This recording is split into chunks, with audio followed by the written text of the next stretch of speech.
Բարև ձեզ իմ սիրելի YouTube-յան հետևորդներ, դիտորդներ, այսօր մի փոքր ուզում եմ խոսել ձեզ հետ Դրևոսեֆիրոտ, այսինքն կյանքի ծառի մասին եւ տարոյի մասին։ Էկրանին ես դրել եմ կաբալայի հետ էս ամեն ինչը կապ ունի, թվանշանների, նումերոլոգիայի, մոգության, ամեն ինչի հետ կապ ունի եւ Աստծո հետ էլ կապ ունի։ Կյանքի ծառը, այսինքն պետք է շատ ընդհանրապես ուսումնասիրվի, քանի որ այն կազմում է, այդպես են ասում, կներեք մի վարքյան, քանի որ ասում են այն կազմում է տարոյին հիմքում ընկած ամբողջ համակարգի հիմքը։ Այստեղ անհնար է, հա, ինչ որ սպառիչ բացատրել այս դիագրամը, քանի որ այլ բաների շարքում այն չափազանց ունիվերսալ կարող է լինել։ Հետևաբար դրա իմաստը յուրաքանչյուր մարդու համար միգուցե կարող է տարբեր լինի, ինչը շատ քիչ մարդիկ չեն խոսում այս մասին։ Վարդի եւ խաչի հերմետիկ խորհրդանիշը բացահայտել է բազմաթիվ գաղտնիքներ 22 մեծ արկանայի տարոյի, 4 տուզերի, մայստերի եւ 16 դատարանային քարտերի տիեզերական ծագման մասին։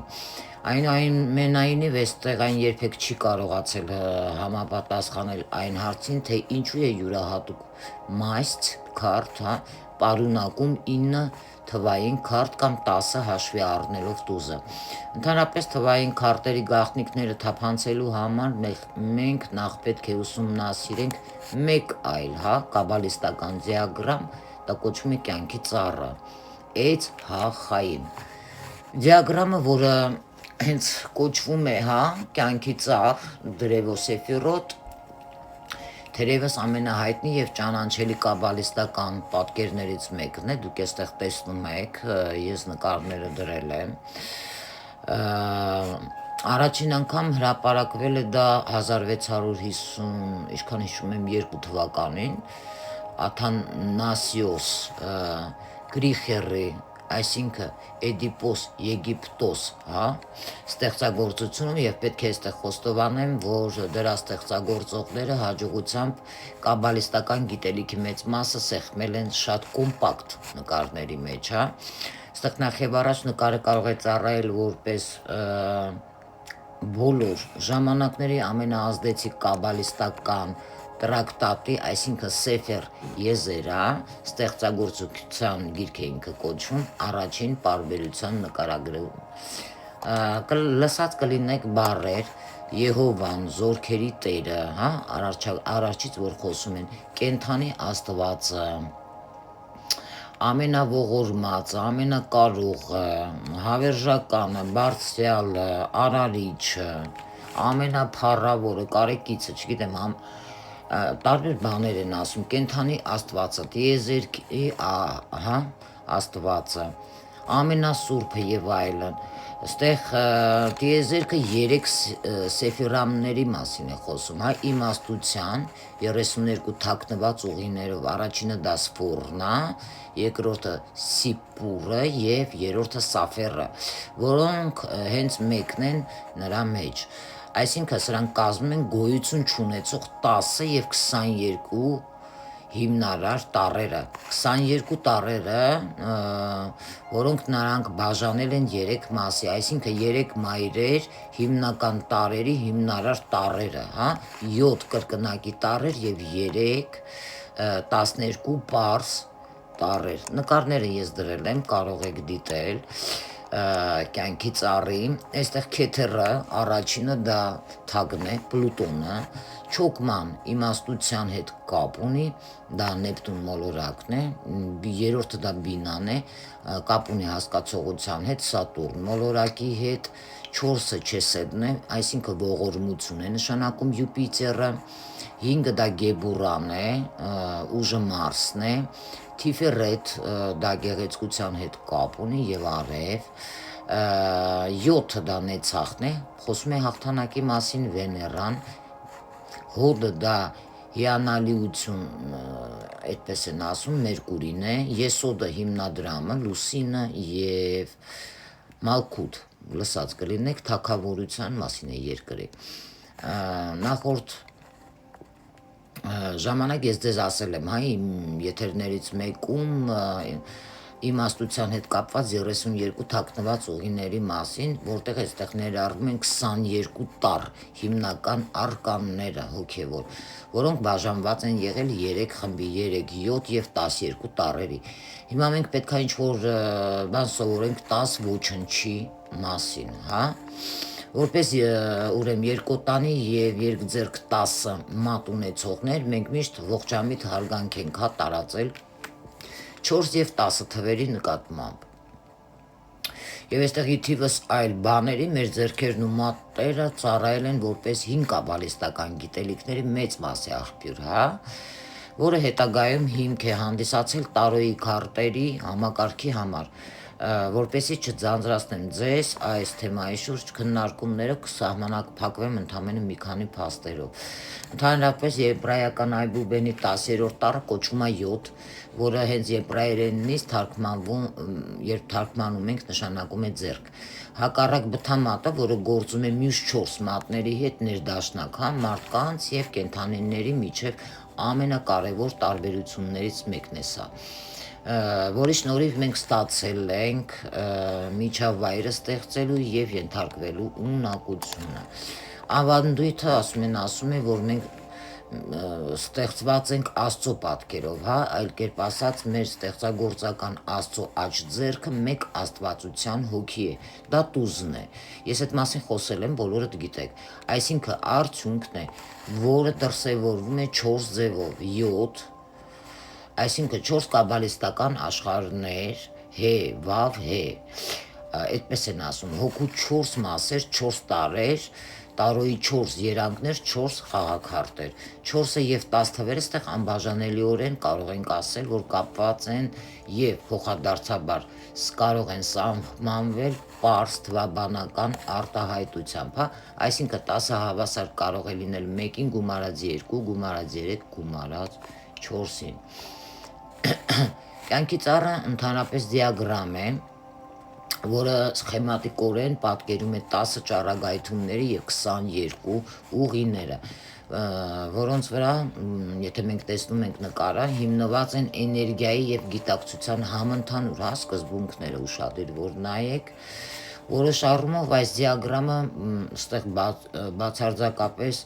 անբավարար է, հա, քանի որ անհնար է պատկերել այն, ինչը գտնվում է բոլոր չափումներից այն կողմ։ Նաև այն անվանել են Աստծո անատոմիայի դիագրամ, եւ եթե մենք իսկապես ստեղծված ենք Աստծո պատկերով, ապա այն նաև կարող է վերարտադրել մեզանից յուրաքանչյուրի հոգևոր անատոմիան, հա, կունդալինի յոգայի օրինակ մասնագետները համաձայն են եւ նշում են, որ մարդու մարմնի 7 չակրաները հոգևոր կենտրոններն են մարդու, կարող են հեշտությամբ պրոյեկտվել կյանքի ծառի վրա։ Ծառի բոլոր 10 սեֆիրոտները կամ էմանցիաները իրականում ընդամենը 1 սեֆիրայի ասպետներն են, այսինքն առաջինը հաշված վերևից, հա, ամենաբարձր մոնադը, որը կրում է Քեյթեր անունը, Քեյթեր, այո, եւ ներկայացնում է գոյություն ունեցող ամեն ինչի ամբողջությամբ, սակայն նույնիսկ մեկի, հա, մեկ հասկացությունը բավարար է խախտելու նախապես գոյություն ունեցող հենց 0-ի բացարձակ կատարելությունը։ Որպեսի մեկը գոյություն ունենա եւ գիտակցի իր եզակի գոյությունը, սա այստեղ նաեւ այն պետք է ձեռք բերի իր արտացոլումը, հա, ինչպես մեդիտացիայի մեջ գտնվող հոգին, եթեր, ինչպես ասում են, որը հասնում է գոյության կենտրոնին եւ բացականչում, այսպիսով սա կարող եք ասել ես եմ, հա, ճանաչելով ձեզ։ Այս արտացոլման ակտը ինքնին առաջացնում է 2, հա, 1 եւ 2։ Այժմ մեկը կարող է գիտակցել եւ իրեն եւ իր արտացոլումը։ Մեկի եւ 2-ի միջև տարբերության հենց գիտակցումը անմիջապես կարող է առաջացնել 3-րդ գործոնը, հա, այսինքն այս երրյակը դեռևս լիովին վերացական կարող է լինել եւ գոյություն ունենալ միայն պոտենցիալով մարդու։ Բայց այնուամենայնիվ 1-3-ի վերածվելու ուրեմն գործընթացն արդեն իսկ ստեղ հաստատվել է հենց սկզբնական մոդելը, հա։ Այս նախատիպը շարժման մեջ կարող է դնել շղթայական ռեակցիա, որը կենթանացնում է ստեղծման ամբողջ սցենարը գիտակցության, լույսի, հոգու, նյութի մեջ իջնելու ամբողջ գործընթացը։ Ստե հայտնաբերված տիեզերքը հենց դեգեներացիայի արդյունքն է, որը տեղի է ունենում փուլերով, հաջորդ 7 սեֆիրոտներում, հա, այսինքն երկրորդ եռամիասնությունը ստե 4, 5, 6-ն է, որը ձևավորում է հենց առաջին 1, 2, 3-ը, արտացոլելով իսկ երրորդը, հա, 7, 8, 9, ստեղ որտեղ կարող է ձևավորվել նույն կերպ, ինչպես խոսքի օրինակ 3-ը առաջացել է 1-ը 2-ից, հա, 10-ը նյութի աշխարհն է,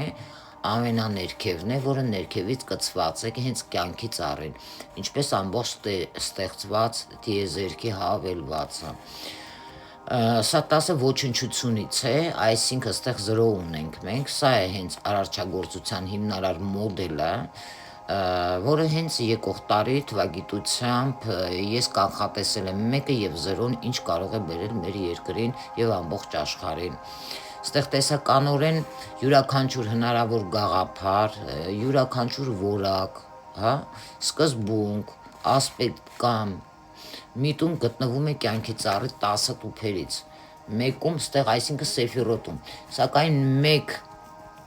կյանքի ծառը ստեղ բավարար չի, հա, հրեա միստիկների համար,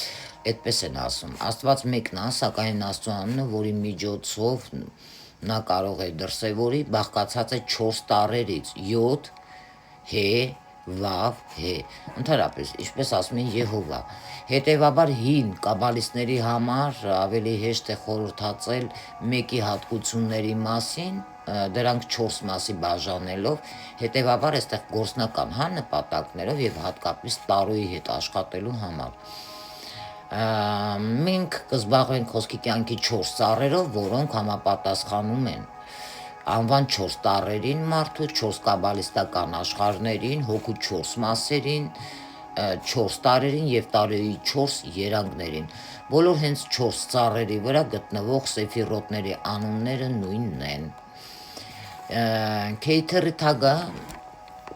դա գլխավոր շարժիչի ոլորտն է, բարձրարձակ ամենաբարձր մոնադը, հա, 3-ն է, այսինքն բինահի հասկացությունը ստե Սատուրնի ոլորտն է, կանացի սկզբունքների ամենաբարձր գաղափարից է խոսում Քրոուլիի մոտ, այսինքն Բաբելոնյան, հա, Պանի, ընկույզի գիշերը 2, Չոքմայի իմաստությունը, կենթանակերպի ոլորտը, արական սկզբունքի ամենաբարձր գաղափարը եւ Քրոուլի մոտ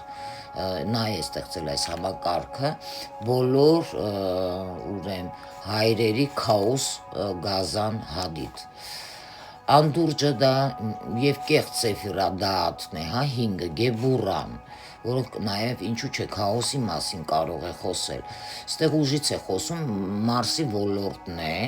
շարժում, փոթորիկ կարող է լինել սթրես, 4-ն է, թիվը Չեսեդը, այսինքն խոսում է ողորմության մասին, Յուպիտերի ոլորտն է, Դեմիուրգի բնակավայրը, ստե նյութականացման օրենքի ուժի հետ կապ ունի 6 թիվն է, Թիֆարեթը, որը խոսում է գեղեցկության արևի ոլորտը, հա, էներգիայի կատարալ հավասարակշռված դրսևորման մեջ, 8-ը դա հոդն է, շքեղության, Մերկուրիի ոլորտը, պատրանք, անհավասարակշռություն, թուլություն, կանացի տղամարդ, խոսքի 7 թիվն է, Նեցախը հաղթանակից է խոսում Վեներայի ոլորտում, հա, ստեղ պատրանքներ, անհավասարակշռություն, թուլություն, արական կինը կարող է լինել։ 9-ը դա եսոդն է, հիմնադրամի մասին է խոսում լուսնի ոլորտը, հա, էներգիայի հզոր բյուրեղացման տարածքի, 10 մալքութն է, թագավորություն, երկրի ոլորտ, այսինքն բոլոր էներգիայի վերջը։ Ստեղ կյանքի 4 ծառերը, ասերը եւ թվային քարտերը, սեֆիրոտները կամ էմանցիաները միացված են 22 ուղիներով տարո քարտերի, հա, մեծից մինչև 0-ից մինչև 21 արկանը, որոնք տարոյում հենց ներկայացված են որպես 22 մեծ հոգևոր արկաններ եւ կարող են համապատասխանել եբրայական Այբուբենի 22 տառերին։ 4 ծառերի խոսքի 40 սեֆիրոտները տարոյում ներկայացվում են որպես 4 ասեր, հա, եւ 33 թվային քարտեր կյանքի ծառի ամենաբարձր եռյակի, այսինքն սեֆիրոտի 1, 2, 3-ը, առաջի, երկրորդ, երրորդ նկատի ունեմ, եւ մնացած սեֆիրոտի միջև ընկած տարածքը, հարաբերական առումով եմ ասում, դա կոչվում է անդունդ։ Սա մի տեսակ անհասկանալի հայելի, որը կարող է բաժանվել իդեալական, այսինքն 1, 2, 3-ի վերացական հասկացությունը իրականից ֆենոմենալ տիեզերքի դրսևորված որակները, ստեղ հետևաբար 4 մաստերի, հա, քարտերի ասերը, երկուսները եռյակները պահանջվում են մի փոքր այլ մոտեցում, քան մյուս թվային քարտերը, հա, քանի որ դրանք կարող են համապատասխանել կյանքի 4 ծառերից յուրաքանչյուրի ամենաբարձր եռյակներին։ Բարձրագույն եռյակի քարտերը մեկ երջանիկ ընտանիք են, միասնական համայնք, որը մարմնավորվում է կոստյումի բուն էությունը։ Այսինքն ինչու են նրանք այդքան երջանիկ, կհարցնեք դուք, հա։ Այստեղ բոլոր 4 տուզերը միշտ էլ երջանիկ են, քանի որ յուրաքանչյուրը ներկայացնում է իրենց կյանքի ծառի կեթերը եւ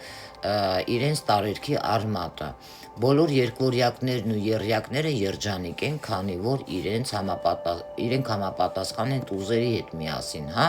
հարմարավետորեն տեղավորված են անդունդի վերևում։ 4 երկվորյակները ստեղ ուժ, սեր, խաղաղություն եւ փոփոխություն 4 կոստյումների առաջին դրսևորումներն են որպես գաղափարներ։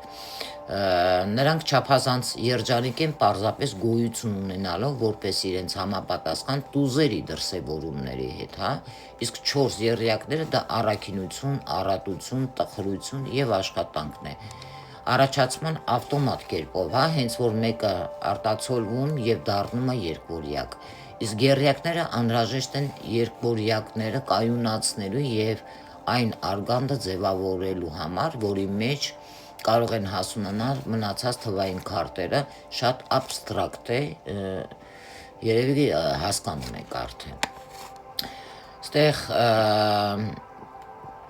պետք է օգտագործվի, նայեք, քանի որ ինքը ացիլութը գավաթների նախնադարյան աշխարհն է,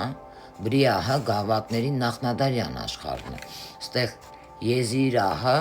թուրերի նախնադարյան աշխարհն է, իսկ ասիահը սկավառակների, պենտակլիումների նախնադարյան աշխարհն է։ Առաջին հայացքից կարող է մարդկանց թվալ, որ գավաթների, թուրերի, դիսկերի բոլոր թվային քարտերը պետք է իրենց համապատասխան, հա, կյանքի ծառերի վրա կատարյալ տեղավորվեն, սակայն իրականում դա այդպես չի։ 4 ծառերից յուրաքանչյուրը իր ներկայացված աշխարհի եզակի բնութագրերի շնորհիվ կարող է ունենալ ուժեղ եւ թույլ կողմերը եւ յուրաքանչյուր ծառի վրա դրանք բաշխված կարող են լինել տարբեր կերպ։ Օրինակ կարող են բերել ացիութի գավաթների, հա, աշխարհում սեֆիրան, ստեղ եսոդը ուժեղ է։ Մինչդեռ բրիահի, այսինքն գավաթների, կուբիկ քարտերի եւ թուրերի մեջերի աշխարհներում այն կարող է թույլ լինել եւ այլն։ Ընդհանուր եթե չկան ուժեղ մեղմացնող աստղագիտական գործոններ, որոնք մենք շուտով ես այդ մասին կխոսեմ ձեզ հետ, կքննարկեմ, ստեղ կարող են լինել հետևյալ կանոնները, հա, օրինակ տուզերը երկվորյակները, այսինքն երկուսները, երեքները, սեֆիրոտի բարձրագույն եռյակի քարտերն են, շատ ուժեղ են եւ միասին կարող են որոշել իրենց երանգների ընդհանուր սկզբունքները։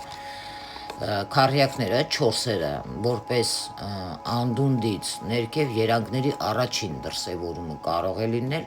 իսկ իրականում այստեղ որոշում են իրենց երանգը, հա, իդեպ ստեղ քառյակները կարող է պատկերացում չունեն, թե ինչպես են իրերը անդունդից, հա, վերև եւ հետեւաբար ինչպես դեմիուրգները իրենց շփոթում են իրենց երանգների տուզերի հետ, որովհետեւ սրանք շատ ուժեղ են եւ դեմիուրգը ինչպես Զևսը, հա, հաստատում են օրենքի գերիշխանությունը իրենց տարերքում։ հինգյակները այստեղ ակտիվ են եւ ուժեղ են, բայց անհավասարակշիռ եւ շատ խնդիրներ են առաջացնում։ Իսկ ինչու չասել ուղղակիորեն հինգյակները մղձավանջ են։ Վեցյակները ակնհայտորեն ուժեղ եւ ազնիվ ներկայացուցիչներ են իրենց երանգներին, քանի որ դրանցից յուրաքանչյուրը կարող է համապատասխանել տուզի անմիջական արտացոլմանը եւ առաջին հավասարակշռված դրսևորումը։ Տարոյի մեջ 7-երը անհավասարակշիռ եւ կյանքի ծառի վրա ցածր տեղակայված շատ բարդ են եւ մեծ մասամբ ուղակի սարսափելի կարող են լինել։ 8-երը տարոյի մեջ փոքր արկանները ունեն յոթանիշների հետ ստեղ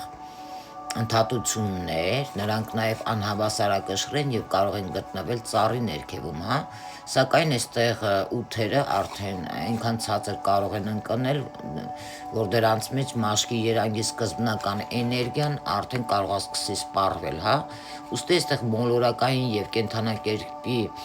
համապատասխանություններ կարող են դառնալ շատ կարևոր գործոն դրանց համար։ Դրանցից մի քանիսը նաև բարենպաստ են, մյուսները ոչ այնքան։ Իսկ իննանիշեր թվերը 9-ները փոքր արկանների մեջ որպես կանոն կարող եմ ասել կայուն են եւ ծառայում են որպես իրենց մաշկի երանգի հենարան, հա։ Ստե բացառիկություն է հենց թրերի 9-ները։ Տասնանիշները որպես կանոն պարզապես աղետ են, նրանք բոլորը բացառությամբ սկավառակների, հա, տասնանիշի գտնվում են իրենց էությանը լիովին կորցնելու ըստ մաշկի երանգի, հա, եւ ստորին աշխարհի ընկնելու եզրին։ Սկավառակների նաև տասնանիշը բացառություն է, սա թվային քարտերի ամենավերջինն է եւ այն ընկնելու տեղ ընդհանրապես չունի։ Մնում աստեղ միայն վերադառնալ ամենավերև, հա, եւ այս փոքրիկ հնարքը, ինչպես մենք ի վերջո կբացահայտենք, այն մեծ գաղտնիքն է, որի վրա հենվում է ամբողջ տիեզերքը։ Կյանքի ծառի 10 սեֆիրոտները կարելի է նաև դիտարկել որպես էներգիայի իջնելու գործընթաց, հա։ Այս կերպ խոսելով դրանց մասին մենք իրականում կարող ենք քննարկել դրսևորված տիեզերքի ստեղծումը։ Այսինքն սեֆիրոտի հաջորդականությունը կարելի է նաև դիտարկել որպես գիտակցության իջնելու գործընթաց։ Այս դեպքում մենք կարող ենք հասկանալ մարդու անկման, հա, լեգենդի իրական իմաստը եւ վերջապես սեֆիրոտի հաջորդականությունը նաև կարելի է դիտարկել որպես լույսի իջնելու գործընթաց։ Եվ երբ այստեղ լույսը իջնում է սեֆիրոտի աստիճաններով, ինչ է հայտնվում են գույները։ Կարծում եմ բավականին շատ ձեզ հետաքրքրեց, որովհետև շատ մարդիկ կարող անգամ գաղափար չունեն, որ դրևոսեֆիրոտը դա կյանքի ծառն է, կաբալան է եւ շատ մարդիկ անգամ չգիտեն, որ այս ամենը կապ ունի 22 հոգևոր մեծ տարո արկանների հետ։ Այսքանով ես ավարտում եմ իմ աշխատանքը, իմ այսօրվա լեկցիան եւ սա բավականին շատ թանկ ինֆորմացիա է, շատ կարեւոր տեսանյութ է, որը ես ցանկացա այսօր ձեզ ներկայացնել, որովհետեւ շատ մարդիկ հասկանան իրականում ինչ է ներկայացնում իրենից տարո սակրալ գիտելիք եւ քարտերը։ Ինչպես այլ խաբեբաներ կարող են ներկայացնել, մոլորեցնել, ասելով, որ դա կապ ունի սատանայության հետ։ Սա արարչական մի գործիք է, որը որ ամեն մարդ չի տիրապետում եւ չի կարող ամեն մարդ տիրապետել եւ պետք է շատ զգուշ օգտագործել այս 22 էներգիաները։ Այսօր այսքանը սիրելի հետևորդներ, մաղթում եմ ձեզ լավ օր եւ լավ տրամադրություն։ Ձեզ հետ ծովին արվեդայական թվահոգեբան եւ տարոլոգներ լավ եղեք։ Ցտեսություն։